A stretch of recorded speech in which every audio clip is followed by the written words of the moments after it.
Matizo un poquito el número, que si no César luego me mata, 170, que somos unos estudios bastante grandes, por lo menos a nivel de España. Y me viene bien, ¿no?, estar casi al final de la mañana, porque se ha ido tocando muchas cosas y nos hemos ido embarrando. Y en ese barro han salido temas como que la industrialización, prefabricación, a veces es aburrida, es muy plana. En MOR desmitificamos un poco eso, intentamos hacerla orgánica. Es casi jugar con plastilina, pero industrializar la plastilina, ¿no? Pero teniendo por delante que son piezas de Lego que tenemos que controlar, ¿no? Entonces, en ese control sobre la edificación nace la automatización de mediciones de componentes industrializados. Se genera un proyecto de I+D, ¿vale?, dentro del clúster de la edificación, que aunque tiene el origen allí en Madrid, ya va absorbiendo casi a nivel nacional a todas las empresas. Son empresas generalmente arquitectos, promotoras, ingenierías, constructoras, industriales, o sea, tenemos todos los palos tocados ahí dentro, ¿vale? ¿Qué es este proyecto de I+D? Pues la I del BIM, ¿vale? Es la plataforma digital de gestión de componentes industrializados en la edificación, que al final viene a intentar ser el control de la foto 360, ¿vale? No solo hablando de mediciones de cara a presupuesto, sino hablando de mediciones de cara a sostenibilidad, de cara a cualquier tipo de impacto. Cuando hablamos de sostenibilidad, no solo hablamos de energía o medioambiental, ¿no? La económica también es importante. Entonces, en ese sentido, le llamamos DIN 2 porque estamos en esa fase 2 de reingeniería y de generar la plataforma más IT, pero ya hemos generado un escenario base con una sistematización, hemos hecho ya una serie de proyectos piloto, vamos por 12, si no recuerdo mal, donde vamos implementando, ¿vale?, y testeando si lo que estamos diciendo es coherente con la realidad, ¿no? Me cojo también el testigo de que vamos evolucionando con respecto al avance del propio mercado, ¿no? Vamos aprendiendo y lo vamos aplicando. Se estima que haya 3 fases. En la última fase es donde, bueno, pues introducimos a terceros agentes a probar, ¿no?, por vía invitación. Entonces, en esa línea de foto 360 se van a tocar muchas ramas, desde protocolos, bases de datos, costes, mediciones, sostenibilidad, huella de carbono, DAPS, que salía ahora, esa recopilación, ese observatorio, pretende estar unificado en esta plataforma, y ahora vamos a ir entrando un poquito para descubrirla, ¿vale? Sí, ya se ha hablado bastante sobre la digitalización del sector, ¿no?, desde el CEO de mi propia compañía, desde Bilba. Necesitamos producir, cuantificar, coordinar, simular, ¿vale? Y eso necesita que estemos digitalizados para facilitar todo y poder hacer todo eso de una manera mucho más rápida. Pero esta plataforma también se centra en la sostenibilidad de la información, ¿vale? Sí que es cierto que muchos datos son buenos, pero lo que vemos actualmente es que solo se utiliza o solo nos sirve el 60% de esos datos, ¿vale? Entonces, es muy importante desde un principio estandarizar todo lo que es ese proceso de producción digital. Hay que, como digo, reutilizar lo que ya hemos generado, y eso es algo que estamos haciendo en nuestra empresa, intentar utilizar lo que otros han hecho para favorecernos de ello y aprovechar esa información que ya tenemos. También buscamos siempre la trazabilidad, ¿vale? Utilizamos plataformas digitales para que haya esa trazabilidad, ese control de versiones y ese control de ese dato único. ¿Y eso qué nos permite? Nos permite tener una agilidad para generar, pues, nuevos escenarios, nuevas hipótesis, como por ejemplo en el caso de Envisesa, donde se pudo iterar distintas soluciones de prefabricación. Esta plataforma se centra sobre todo en el control de mediciones y presupuestos. Actualmente, lo que podría ser un flujo convencional, que no tiene por qué ser este exactamente, es que hay unos ciertos modelos, ¿no?, que veis en la parte baja, hay unos ciertos presupuestos que pueden ser 1 o 2, ¿no? Siempre incluso se pueden solapar en el tiempo, y ahí arriba está como esos agentes, ¿no?, donde hay distintas conexiones entre uno y otro, y al final se puede generar ese teléfono escacharrado, no tener la versión actual, ¿no? Y eso creemos que no se puede permitir en la nueva construcción, que es la industrialización. Nos basamos, como ha comentado Diego, en el dato único. para que todos esos agentes siempre tengamos certeza, ¿no?, de qué datos de qué estamos hablando, que todos estemos siempre en la misma versión. Y parece algo trivial, pero es muy importante que todos sepamos siempre qué es lo más actual, dónde está la información, y ya no solo en modelos BIM, ¿no? Como hemos hablado también aquí, ha habido personas del ámbito institucional, todo tema de presupuesto, documentación, todo tiene que ir siempre hablando del mismo elemento, no de ese dato único, de ese elemento, siempre que esa información sea correlacionada con toda la documentación que genera una obra, que es muchísima. Sí, en la línea, ¿no?, que comenta Adrián, es importante, me voy a volver un poquito para atrás, en que muchas veces la gente no lo conoce, ¿no?, pero nosotros desde el estudio generamos un proyecto, se genera un presupuesto, y ese presupuesto luego lo tiene que retrabajar, saca 2 o 3 presupuestos de venta, ¿no?, que lleva asociado luego las subcontratas, ¿no?, las diferentes subcontratas. Entonces es importante que haya un único dato, o sea, ese dato único que no se separe, por decir de una manera, y nazcan hijos por ahí sueltos que luego ya no sabes cuál es el origen, ¿no?, de la información. Entonces, cuando hablamos de BIM está muy bien, pero hay que controlar la I del BIM porque puede venirse en contra, ¿no?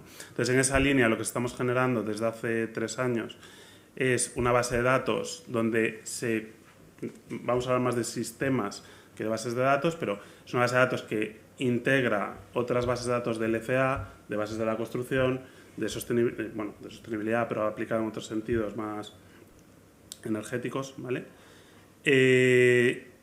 Donde se sistematiza todos los nombres, todas las nomenclaturas, o sea, se integran los estándares IFC públicos habidos y por haber, que ya estamos más aburridos desde hace 15 años, no han evolucionado, están ahí, están muy bien, los integramos. Aquí se evoluciona un poquito en el concepto de código, porque lo que pretende es que el nombre sale de lo que en la naturaleza el elemento es, y controlamos todos los componentes. Es decir, en esa línea de buscar un único presupuesto, un dato único, lo que hacemos es atomizar mucho el presupuesto porque queremos controlar hasta las manillas, las condenas de las puertas, y que ese elemento no vaya repercutido, porque eso genera un descontrol de información y unas simulaciones un tanto erróneas, porque yo no puedo valorar 100% y monitorizar, qué está ocurriendo en mi proyecto, en mi obra, si no monitorizo de forma atomizada todos los elementos, ¿vale? Entonces, en ese sentido, pues se establece un criterio de codificación. La codificación nace de la propia plataforma, es decir, no lo elige una persona, sino que se genera con el propio elemento. Esto estructura toda la información que lleva asociada no solo el elemento en un documento presupuesto, sino el elemento dentro de los modelos BIM. Es importante también entender que no todo el mundo ve el BIM, ¿vale? Y eso es un problema en la transformación digital de este sector, pero sí es importante que el dato, nazca donde nazca, llegue a todo el mundo de forma unificada, es decir, que no haya alguien que luego decida sobre un dato origen.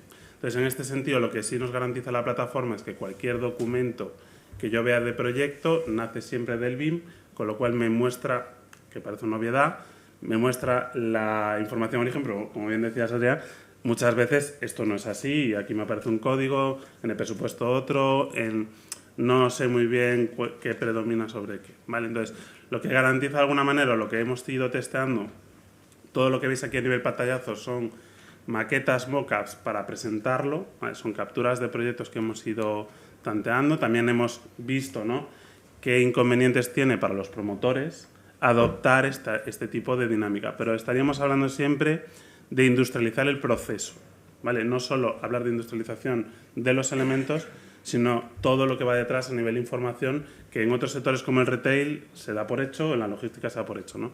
En una automatización de coches tú no metes una pieza sin antes hacerla trazable, ¿no? Vamos a hablar un poquito de la compatibilidad, ¿no?, con lo que existe hoy en día, que es totalmente integrable el sistema y se ha valorado, ¿no?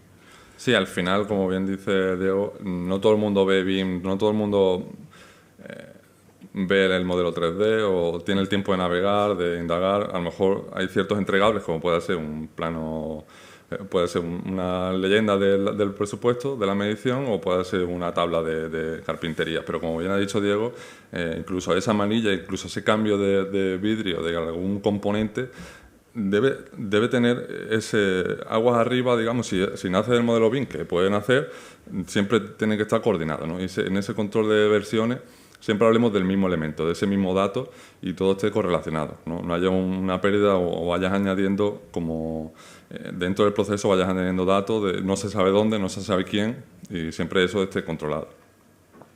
Este es un mock-up de la plataforma que ha realizado Morph, pero que en este caso la compañía Iberus, ¿vale?, que es aquí de España, es la que va a realizar esa plataforma, ¿no?, de todo lo que es el sistema IT. Y lo bueno de ciertas plataformas, de trabajar en esa gestión y de esos datos, que hay elementos que a lo mejor no están bien categorizados, que van a saltar, ¿no? Y eso es fundamental, tener esos contrapesos, tener esas barreras de que esa información, si hay información que no es correcta, salte, ¿no? Y eso nos ayuda a la colaboración entre los agentes. Sí, sobre todo que salta a nivel de auditoría automatizada, es decir, que no haya que estar detrás haciendo búsquedas, o sea, que salga por sí sola, es decir, oye, hay un chequeo, me genera un filtro de lo que falla, ¿no? Como en cualquier proceso industrial, estaríamos hablando de auditorías, ¿no? Por otro lado, la extracción de la información, que esto es importante, no se está haciendo a través del IFC, sino se está integrando el IFC, pero estamos descartando la geometría por un tema de agilidad. Cuando tú haces un proyecto quieres hacer 10 simulaciones, pero no 10 exportaciones, porque un proyecto muy grande, hablamos de miles de viviendas, muchas veces puede dar 7 horas de exportación de IFC. Y si te equivocas o algo falla en el traductor, esto pues, genera pérdidas de tiempo cuando podía haber hecho en ese tiempo 10 simulaciones. Entonces la exportación la hemos programado para que también se pueda dar en formatos tradicionales que usamos todos, de BC3 y Presto. Excel también. Esto, aunque lo veis muy crudo, son ejemplos reales, ¿vale?, de proyectos, de lo que vemos los arquitectos cuando estamos, bueno, constructoras, cuando estamos haciendo un proyecto, nos pide un comparativo, esto sale solo porque está automatizado, entonces yo sé qué elementos se han ido perdiendo por el camino, y mejor aún, puedo controlar si una UNE deja de aplicar, ¿vale?, pues puedo eliminar de catálogo ese elemento, porque tengo controlada el parámetro UNE, ¿no?, de cualquier elemento. Entonces, en este sentido se está preparando un poquito los informes plataforma, aunque aquí lo veis, lo he dicho, en crudo, para que Iberus ahora sepa lo que tiene que poner, vamos a decirlo así, de forma muy gráfica y bonita, a dónde queremos llegar, es decir, controlar qué elementos están dentro del presupuesto fachada, y si un opcional aplica a nivel económico, a lo mejor no aplica a nivel sostenible, porque hoy por hoy el condicionante huella carbono no lo están poniendo como obligatorio, aunque debería serlo, pero dentro de unos años va a ser completamente obligatorio y seguramente tenga más trascendencia que el económico. Entonces, habrá temas que se puedan meter por economía, pero no por sostenibilidad, ¿vale? Para eso tenemos que monitorizar, y de ahí la plataforma. Y yo creo que un poco hasta aquí era simplemente presentar un poco que estamos, además de proyectos de arquitectura, en otro tipo de proyectos de investigación que están financiados por el Ministerio de Industria, que seguimos con ello, pero son más a largo plazo para poder comparar, monitorizar y reglar, ¿no? Dentro de este observatorio nos va a venir muy bien. Y por otro lado, os invito desde Morph a que, si queréis venir a alguna obra, tenemos muchas obras, aunque estamos en Madrid, tenemos oficina en Málaga, tenemos muchísimas obras en Málaga, así que como estamos en la escuela, si queréis ver esos elementos industrializados, más que invitados, ¿vale?, por nuestra parte. Por la parte de Bilbao también, ¿eh? Sí. Muchas gracias. Muchas gracias.